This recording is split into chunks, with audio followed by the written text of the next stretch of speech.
যে পুলিশ জনগণের জানমালের নিরাপত্তা দেয় সেই পুলিশ সদর দপ্তরের অবস্থা আমরা দেখতে পাচ্ছি যেন বিধ্বস্ত হয়ে আছে, ধ্বংসস্তূপে পরিণত হয়েছে পুলিশ সদর দপ্তর।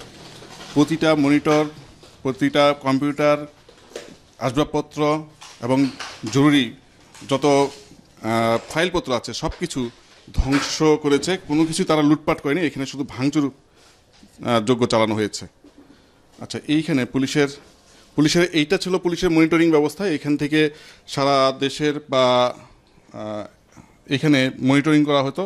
পুলিশের মিডিয়া সেল, এটা পুলিশের মিডিয়া সেলে এইখান থেকে তারা বিভিন্ন মিডিয়া মনিটরিং করতেন, রেকর্ডিং করতেন এবং আরও তথ্য সংগ্রহ করতেন, তথ্য সংরক্ষণ রাখতেন।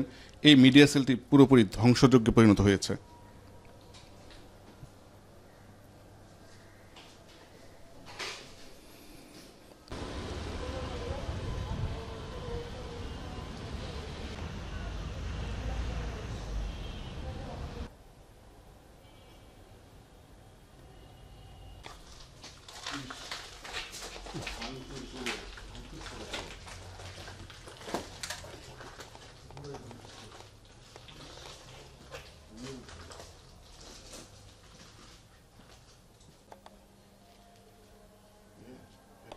কিছু কিছু জায়গায় আমরা দেখতে পাচ্ছি যে কিছু মনিটর পড়ে আছে, আর কিছু কিছু জায়গায় মনিটর খুলে নিয়ে গিয়েছে দুর্বৃত্তরা।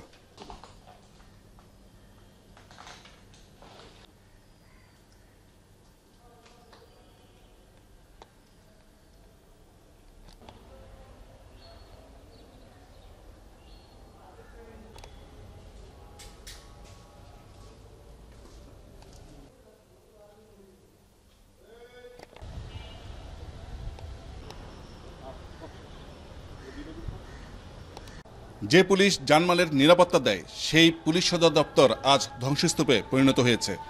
হাবিব রহমান আমাদের সিনিয়র রিপোর্টার, তিনি এখানে প্রায় সময় আসেন সংবাদ সংগ্রহের জন্য।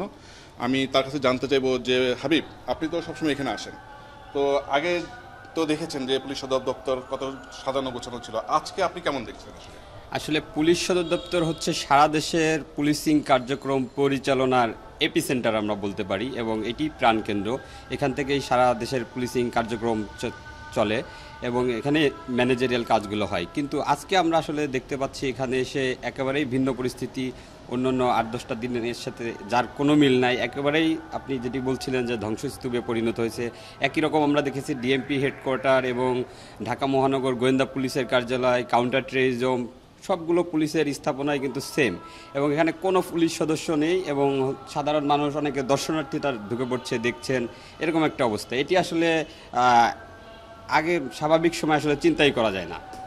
যার যে দায়িত্ব আমরা সবাই যথাযথভাবে সেই দায়িত্ব সবাই পালন করা উচিত। আমি মনে করেন বাসায় একজন কুকিং, আমি রান্না করি, তা আমার কাজটা হবে রান্না করা। আবার বাইরে যে কাজ করবে, দেখা যাচ্ছে শ্রম ব্যয় করবে মাঠে কাজ করা, সে কিন্তু মাঠে কাজ করতে সে পারদর্শী। সেই পরিপ্রেক্ষিতে সার্বিক চিন্তা করলে দেখা যায় যে পুলিশ জনগণের বন্ধু বলেন আর সার্বিক উন্নয়নে জনগণের পাশে থাকা বলেন, জনগণের কাজে লাগা বলেন, পুলিশকে দরকার আছে। কারণ পুলিশের কাজটা পুলিশই পারবে, এটা অন্য কেউ পারবে না। যেরকম আপনারা জার্নালিস্ট, সাংবাদিক, আপনাদের কাজটা পুলিশ পারবে না, আবার পুলিশের কাজটাও আপনারা পারবেন না। আনসারের কাজটা পুলিশ পারবে না, পুলিশের কাজটা আনসার পারবে না। সেনাবাহিনীর কাজটা সেনাবাহিনী করবে, পুলিশের কাজটা পুলিশ করবে। এইটাই হচ্ছে একটা চারিত্রিক গুণাবলী মানুষের। মানুষ যেই গুণ নিয়ে চলে তার গুণের ওই রকমই বহিঃপ্রকাশ ঘটে। জি, আচ্ছা বলেন, পুলিশ ছাড়া কি দেশ চলবে? না, পুলিশ ছাড়া দেশ চলবে না, কিন্তু পুলিশের শৃঙ্খলার জন্য পুলিশেরও কিছু সংশোধনের দরকার আছে।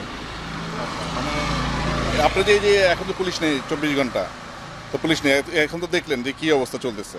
পুলিশ প্রত্যেকটা দেশেই আছে, বাংলাদেশেও পুলিশ দরকার আছে, এবং বাংলাদেশের পুলিশের মানে কিছুটা সংশোধন হওয়ার দরকার আছে।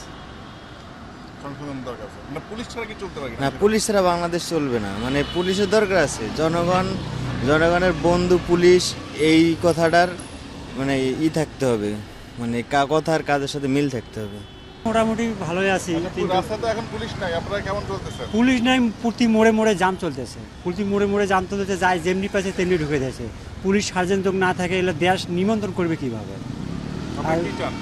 না, পুলিশ তো দেশে লাগবে, পুলিশ দেশে না থাকলে এরা দেশে চলতে পারবো না তো। যাই যেমনি পাশে তেমনি ঢুকে দিতেছে।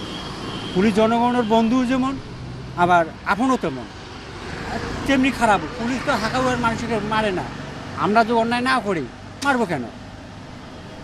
দরকার, পুলিশের দরকার আছে দেশে।